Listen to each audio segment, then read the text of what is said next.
Voici mon épouse. Chérie, voici les frères Leroy et Paul Kopp de Los Angeles en Californie.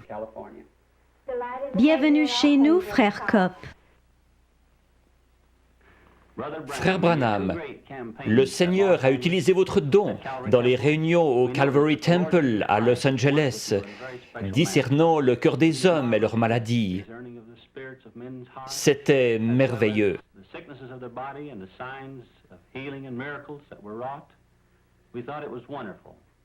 Nous voudrions en savoir plus à propos de votre don, frère Branham. Je suis né dans l'est du Kentucky, dans une cabane en rondin. Mes parents n'étaient pas portés sur la religion et n'allaient pas à l'église.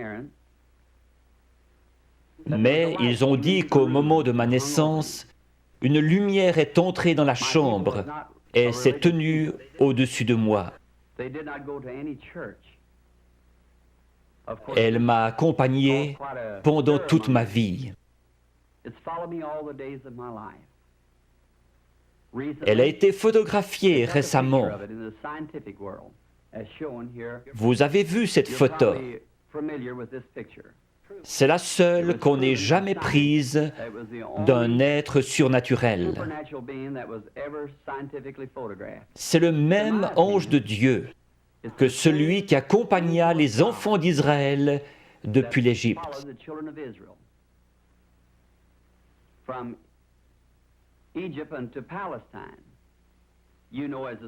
C'était l'ange de l'Alliance, notre Seigneur Jésus-Christ. Il n'a pas prétendu être une personne importante lorsqu'il était ici sur terre. Il a dit, le Fils ne peut rien faire d'autre que ce que le Père lui montre. Dans Jean 5, à la piscine de Bethesda, Jésus a trouvé beaucoup d'estropiés, de gens aveugles et infirmes, attendant que l'eau s'agite. Il n'en a guéri qu'un seul, mais il savait où il était. Le Père le lui avait montré. Peut-être n'était-il pas estropié, il était couché sur un grabat. Au verset 19, les Juifs l'interrogeaient. Peut-être qu'aujourd'hui, on se demanderait pourquoi Dieu, passant à côté de tous ces gens infirmes et aveugles, ne les guérissait pas tous. Mais il a dit, en vérité, je vous le dis, le Fils ne peut rien faire de lui-même. Il ne fait que ce qu'il voit faire au Père. Son ministère s'appuyait sur des visions venant de son Père. Son ministère ne devrait-il pas se poursuivre comme il l'avait promis à ses disciples? Vous ferez aussi les œuvres que je fais, et vous en ferez de plus grandes, car je m'en vais au Père. Encore un peu de temps, et le monde ne me verra plus. Mais vous, vous me verrez. Je serai avec vous, et même en vous, jusqu'à la fin du monde. Jésus-Christ, le même hier, aujourd'hui et pour toujours.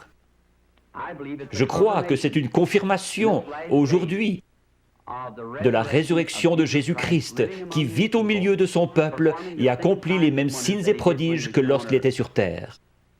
Lorsque j'avais 7 ans, nous sommes partis du Kentucky pour l'Indiana, tout près de mon domicile actuel. Nous allions chercher l'eau à un puits, situé un pâté de maisons plus loin. Un certain après-midi de septembre, alors que je passais près d'un gros peuplier planté à mi-chemin entre le puits et notre maison, j'ai remarqué un tourbillon dans l'arbre. Cela n'avait rien d'anormal à cet endroit en septembre. Comme il ne s'en allait pas, je me suis arrêté pour l'observer. Une voix en sortit disant Ne fume et ne bois jamais. Ne souille jamais ton corps d'aucune manière, car tu dois accomplir une œuvre quand tu seras grand. » Effrayé, je suis rentré en courant à la maison. J'ai raconté à ma mère qu'un homme m'avait parlé dans un arbre. Elle a pensé que j'étais excité et m'a mis au lit. Les visions ont commencé à ce moment-là. Quand cela vient sur moi, cela produit une vision. Je peux dire aux gens ce qui ne va pas avec eux, leur péché et ce qu'ils doivent faire. À 37 ans, une nuit, alors que je priais, j'ai remarqué une lumière sur le sol. Elle provenait de la colonne de feu située juste au-dessus. J'ai entendu quelqu'un marcher et un homme pesant environ 90 kilos a traversé la chambre et est venu dans cette lumière. Il était nu-pied, son teint était basané et ses cheveux noirs tombaient sur ses épaules. J'ai eu peur. Il m'a dit « Ne crains rien ». J'ai reconnu alors que c'était la même voix que celle qui m'avait toujours parlé. Mais c'était la première fois que je le voyais sous une forme humaine. Il a dit « Je suis envoyé de la présence de Dieu pour te dire que tu vas devoir prier pour les malades. De grands signes et prodiges accompagneront ton ministère et tu prieras pour des rois, etc. »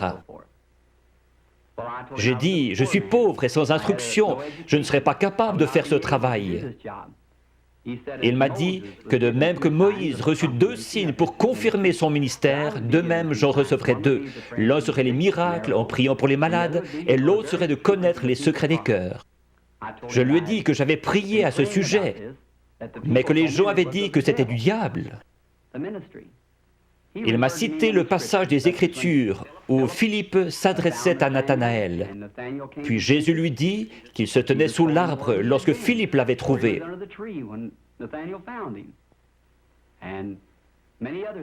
Il y avait la femme au puits, à qui Jésus avait dit qu'elle avait eu 5 maris.